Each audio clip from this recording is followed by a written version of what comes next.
आज से 1 महीने पहले एक कंसर्ट में हनी सिंह ने क्या मस्त ज्ञान दिया। तुम सारे मेरे छोटे बहन भाइयों, ये गांजा गुंजा मत फूका करो भाई। 5 साल बर्बाद हो गए मेरी जिंदगी के।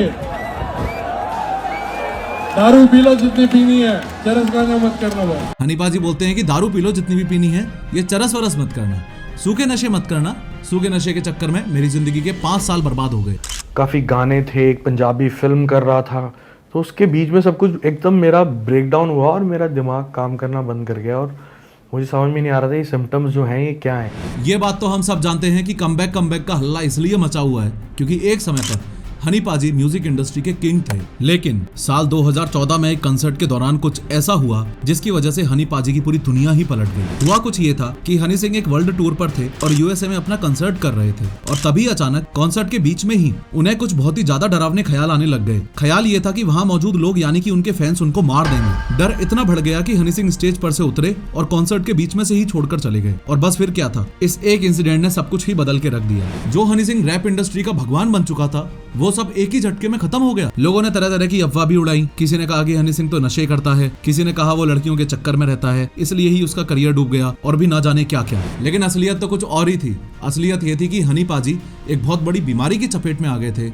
और वो बीमारी है बाइपोलर डिसऑर्डर। आज की इस 3D एनिमेटेड वीडियो में हम स्टेप बाय स्टेप समझेंगे कि बाइपोलर डिसऑर्डर ने अचानक हनी सिंह की जिंदगी कैसे खराब की। साथ ही ये भी समझेंगे कि बाइपोलर डिजीज आखिर है क्या और इसका इलाज ऑलमोस्ट असंभव क्यों है। लेकिन हर बार की तरह शुरू से शुरू करते हैं। 15 मार्च 1983 को दिल्ली के करमपुरा में सरदार सरबजीत सिंह और भूपेंद्र कौर के घर रिदेश सिंह यानी अपने हनी सिंह का जन्म हुआ। हनी सिंह को म्यूजिक में बचपन से ही काफी इंटरेस्ट था। इनफैक्ट लगभग 10 साल की उम्र में ही वो अपने स्कूल प्रेयर में तबला बजाने लगा था। लेकिन कुछ ही समय में हनी सिंह को अपने स्कूल यानी Sikh school Guru Nanak public school की प्रेयर में तबला बजाने से रोक दिया गया। स्कूल वालों ने ऐसा इसलिए किया क्योंकि हनी सिंह ने अपने केश कत्ल करवा लिए थे यानी बाल कटवा लिए थे। आपको बता दूं कि सिखों में केश 5 सिख आइडेंटिटी मार्कर्स में से एक होते हैं और हनी सिंह के बाल कटवाने से स्कूल कमेटी ने हनी सिंह को प्रेयर टीम में तबला बजाने से रोक दिया। स्कूलिंग के दौरान हनी सिंह का म्यूजिक से कुछ ज्यादा ही लगाव था। इसके कारण उसे 12वीं क्लास दोबारा करनी पड़ी। अब जैसे तैसे स्कूलिंग कंप्लीट होते ही हर इंडियन पेरेंट्स की तरह हनी सिंह के पेरेंट्स भी चाहते थे कि वो इंजीनियरिंग करे।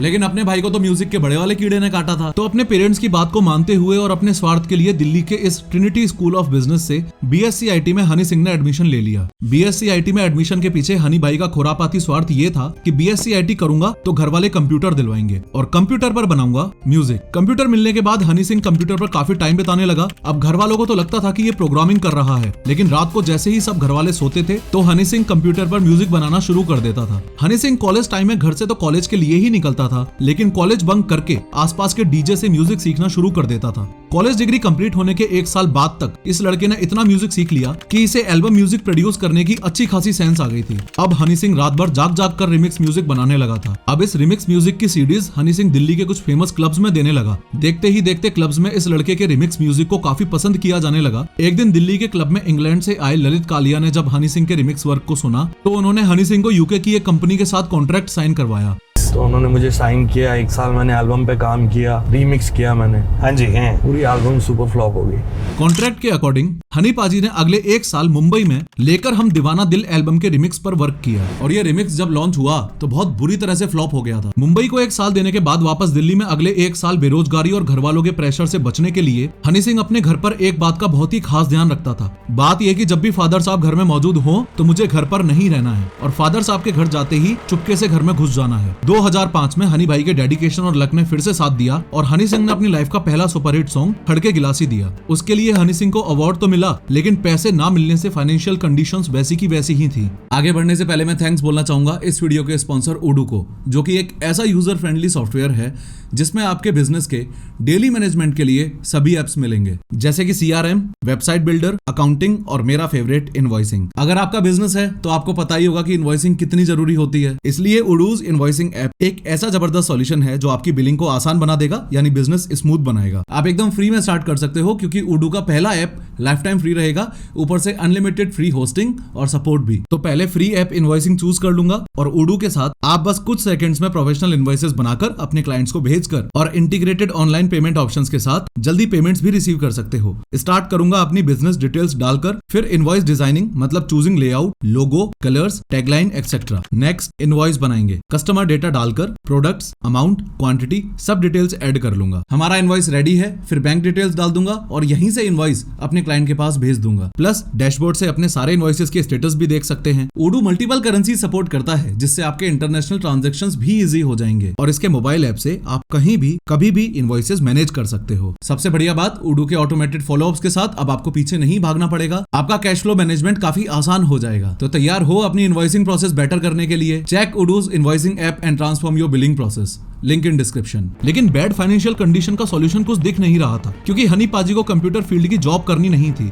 इसी बात से नाराज हनी सिंह के फादर साहब ने एक दिन भाई के सारे रिमिक्स सैंपल सीडीज को घर से बाहर फेंक दिया। हनी सिंह सीडीज और घर से अपना कंप्यूटर उठाकर अपने गुरुजी के खाली फ्लैट पर शिफ्ट हो गया। लेकिन अभी भी अर्निंग वाला पार्ट हनी भाई की लाइफ में मिसिंग था। दिक्कत ये भी थी कि इस मिसिंग एलिमेंट को अर्न करने के लिए हनी सिंह बॉम्बे भी नहीं जा सकता था, क्योंकि बॉम्बे की म्यूजिक इंडस्ट्री में उस टाइम तक हिप हॉप म्यूजिक का चलन बिल्कुल भी नहीं था। को हिप हॉप का पता ही नहीं था कि हिप हॉप क्या है और क्या आएगा और कैसे आएगा और कौन लाएगा और क्या हो रहा है। तो वो सीन था नहीं, बॉम्बे में काम नहीं मिल रहा था। इसलिए नॉर्थ इंडिया की सबसे बड़ी रीजनल म्यूजिक इंडस्ट्री में ट्राई करने के लिए हनी भाई अपने दोस्तों के सजेशन पर Chandigarh as a music director shift हुए। पंजाब में अब तक जो लोग ढोल वाली बीट यानी ट्रेडिशनल म्यूजिक पर नाच रहे थे, उसमें हनी सिंह अपने हिप हॉप म्यूजिक का तड़का लगाना चाह रहे थे, जो कि एक तरह का एक्सपेरिमेंट था। स्टार्टिंग में तो काफी प्रोफेशनल पंजाबी सिंगर्स ने उनके साथ काम करने से मना कर दिया, क्योंकि एक तो हनी सिंह पंजाबी म्यूजिक इंडस्ट्री में नए आए थे और ऊपर से ये हिप हॉप वाले एक्सपेरिमेंट का कुछ पता नहीं था कि क्या होगा। कई रिजेक्शंस झेलने के बाद हनी भाई ने रिबर्थ नाम का एक पंजाबी एल्बम किया और ये एल्बम पंजाब के साथ यूके, कनाडा में भी सुपर हिट हो गया। जिस हनी सिंह के साथ अभी तक लोग काम करने से डर रहे थे, उसके इस एक रिबर्थ म्यूजिक एल्बम की सक्सेस ने हनी सिंह के दरबार में उस टाइम के मशहूर पंजाबी सिंगर्स का जमावड़ा लगा दिया। पंजाबी म्यूजिक इंडस्ट्री में back to back successful albums देने के बाद हनी सिंह ने म्यूजिक डायरेक्टर के रूप में खास पहचान बना ली। हालांकि अभी भी ये एक चीज से काफी परेशान थे, वो ये कि इनके पास जितने भी फेमस सिंगर्स काम करवाने आ रहे थे, वो हनी सिंह के साथ काम तो करना चाह रहे थे, लेकिन उस हिप हॉप वाले एक्सपेरिमेंट से उन्हें डर लग रहा था। हनी सिंह ने इस प्रॉब्लम का एक स्मार्ट सॉल्यूशन निकाला। सॉल्यूशन ये कि हनी सिंह एल्बम के सभी सॉन्ग्स का म्यूजिक सिंगर की डिमांड के अकॉर्डिंग बनाते थे, एक्सेप्ट एक सॉन्ग जिसमें अपने हिसाब से हिप हॉप वाले बीट को यूज करते थे। इस बात से सिंगर्स भी राजी थे। यहाँ आपको ये जानकर हैरानी होगी कि पूरे एल्बम में मैं ये कहता था, अच्छा आपने नहीं मेरी माननी तो 7 गाने आपकी मर्जी के, 8वां गाना मेरी मर्जी का।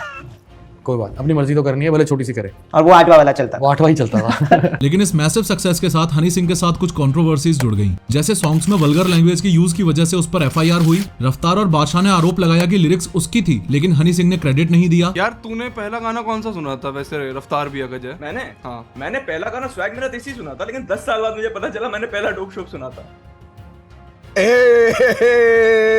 या फिर सॉन्ग्स के बोल लड़कियों और नशे के आसपास होते हैं, क्योंकि एना वीना डोप शो मारिया करो, बिकिनी में लड़की यॉट पे नाच रही है और मैं उसमें बोल रहा हूँ चक्का चक्का चक्का, कोई फ्रेश नहीं हो मिल रहा। मैंने जब डोप शो ना मारिया करो इंटरनेशनल विलेजर अपनी एल्बम लॉन्च करी, तो तब पंजाब में मेरे पुतले साड़े गए।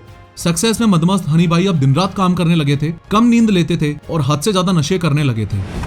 मैं थोड़ा सा माल फूक लेता था, उससे बड़ा खराब हुआ। अल्कोहलिक था, बहुत गंदा।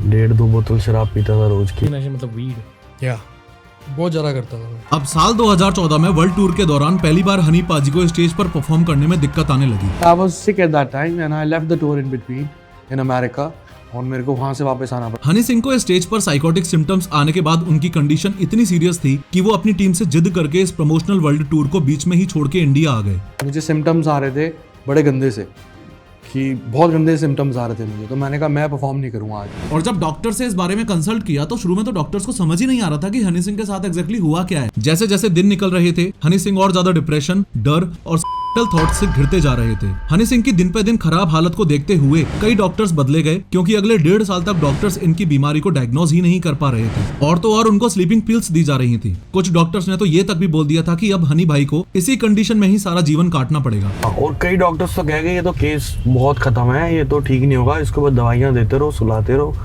इसका कुछ नहीं हो सकता। लास्ट में बॉलीवुड सेलिब्रिटीज में से किसी ने दिल्ली के डॉक्टर राहुल मुरादा से कंसल्ट करने को कहा। डॉक्टर मुरादा पहले डॉक्टर थे जिन्होंने हनी सिंह के बाइपोलर डिसऑर्डर को डायग्नोज किया। अब आप सोच रहे होंगे कि ये बाइपोलर डिसऑर्डर आखिर है क्या? तो आपको बता दूं कि ये दिमाग का दही करने वाली बीमारी है, जो कि ब्रेन में केमिकल्स के इम्बैलेंस होने की वजह से होती है। आपको याद हो तो हनी सिंह ने अमेरिका में जब वर्ल्ड टूर वाले शो को छोड़ा था, तो उन्हें साइकोटिक सिम्टम्स आए थे। वो पहली बार था जब हनी भाई को ऐसा लगा कि भीड़ यानी ऑडियंस उनको मार देगी, और ये डर हनी सिंह के ब्रेन में इस सेरोटोनिन की कमी की वजह से लगा था। चलिए डॉक्टर से समझते हैं कि आखिर ये सब कैसे होता है। ये है आपका ब्रेन जो कि इन टाइनी न्यूरॉन्स से बना है। जब ये न्यूरॉन्स आपस में मैसेज ट्रांसफर करते हैं तो इन केमिकल्स यानी न्यूरोट्रांसमीटर्स का यूज करते हैं। वैसे तो ह्यूमन ब्रेन में बहुत तरह के न्यूरोट्रांसमीटर्स यानी केमिकल्स होते हैं, लेकिन बाइपोलर डिसऑर्डर के पेशेंट में इन 3 न्यूरोट्रांसमीटर्स का रोल होता है। पहला है ये सेरोटोनिन, दूसरा है ये नोरेपिनेफ्रिन और तीसरा है ये डोपामिन। इन तीनों न्यूरोट्रांसमीटर्स के ब्रेन में इम्बैलेंस होने से आपको बाइपोलर डिसऑर्डर होने के चांसेस होते हैं। बाइपोलर को आप ऐसे समझे कि ये एक नॉर्मल पर्सन का ब्रेन स्टेटस है जिसमें सभी केमिकल्स बैलेंस्ड हैं, इसलिए पर्सन के मूड्स में कभी स्लाइट हैप्पीनेस और कभी स्लाइट सैडनेस का साइकिल चलता रहेगा और ये मूड चेंज शॉर्ट टाइम के लिए होगा। बाइपोलर यानी 2 पोल। यहाँ 2 पोल्स में से एक है ये हाई और दूसरा है ये लो पोल। हाई पोल यानी आप में हाई एनर्जी, अच्छा मूड, और लो पोल यानी डिप्रेशन, एंजाइटी।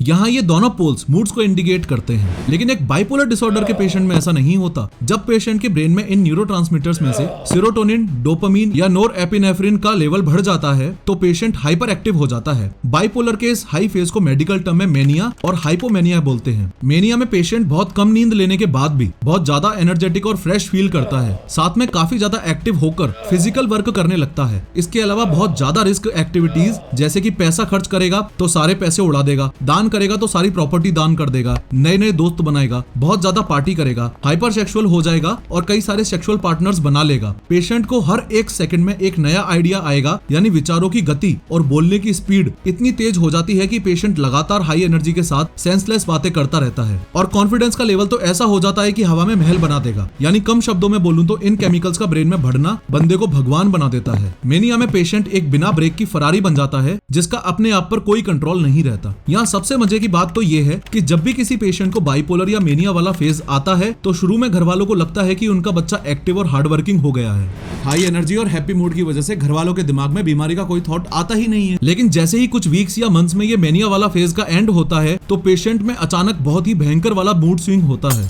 इससे घर वाले पहली बार नोटिस करते हैं कि उनके बच्चे को कुछ तो हुआ है। मेनिया में जो न्यूरोट्रांसमीटर्स यानी केमिकल्स ब्रेन में बढ़े थे उनमें से सेरोटोनिन अचानक से काफी लो हो जाता है और इससे शुरू होता है मेजर डिप्रेसिव फेज। अब पेशेंट बहुत ही सैड रहने के साथ एंजॉयबल एक्टिविटीज में इंटरेस्ट लेना बंद कर देता है। इसके अलावा मेंटल और फिजिकल एक्टिविटीज बहुत ही कम हो जाती हैं। इससे पेशेंट एकांत में रहने लगता है, बेकार की बातों की बहुत ज्यादा चिंता करने लग जाता है और लोगों से डरने लगता है कि ये लोग उसको मारेंगे, जैसा कि हनी सिंह को पहली बार अमेरिका में स्टेज शो के दौरान हुआ था। अब धीरे धीरे अननेसेसरी भयंकर गिल्ट फीलिंग और एंजाइटी पेशेंट को इतनी ज्यादा घेर लेती है कि उसको बहुत ज्यादा थॉट्स आने लगते हैं। इसी वजह से हनी भाई जब इस भयानक डिप्रेशन वाले फेज से गुजर रहे थे, नहाता भी था तो दरवाजा खोल के नहाता था, इतना डर था, फियर था मेरे अंदर। क्योंकि ज्यादातर पेशेंट्स इस डिप्रेसिव फेज में अपने आप को हर्ट करने या करने की कोशिश करते हैं। इस डिप्रेसिव फेज के बाद फिर से मेनिया यानी हाई एनर्जी वाला फेज और कुछ पेशेंट्स में ये साइकिल चलता रहता है। अनहेल्दी लाइफस्टाइल और सब्सटेंस के यूजेस के अलावा भी इन रीजंस की वजह से लोगों में बाइपोलर डिसऑर्डर हो जाता है। बाइपोलर डिसऑर्डर के इन 3 एपिसोड्स की वजह से हनी सिंह लगभग 3 साल कंप्लीटली और 4 साल पार्शियली अपने पैशन से दूर रहे और हनी भाई 7 डॉक्टर्स और करोड़ों फैंस की दुआ की वजह से एक बार फिर से इंडस्ट्री में तहलका मचाने आ गए हैं। 100 बात की एक बात यह है कि हनी सिंह को जो बीमारी हुई है यानी कि बाइपोलर डिसऑर्डर, वो क्योर तो नहीं होता, लेकिन proper medication, counselling and other strategies की हेल्प से इंसान डेफिनेटली नॉर्मल लाइफ तो जी ही सकता है। साल 2008 से 2014 तक हनी सिंह का भी अपना एक गोल्डन एरा ही था। हम सब उसके बहुत हार्ड फैंस थे। हम तो आज भी चाहते हैं कि हनी सिंह का वही गोल्डन कमबैक हो जाए, लेकिन बाइपोलर डिसऑर्डर ने एकदम इन्होंने वक्त बदल दिया, जज्बात बदल दिए, जिंदगी बदल दी। हनी सिंह के कमबैक को लेकर आपकी क्या राय है, कमेंट्स में जरूर बताना। और इस वीडियो पर क्लिक करके 3D एनिमेशन की मदद से अभी की अभी समझो कि सिद्धू मूसेवाला की हत्या क्यों और कैसे हुई थी।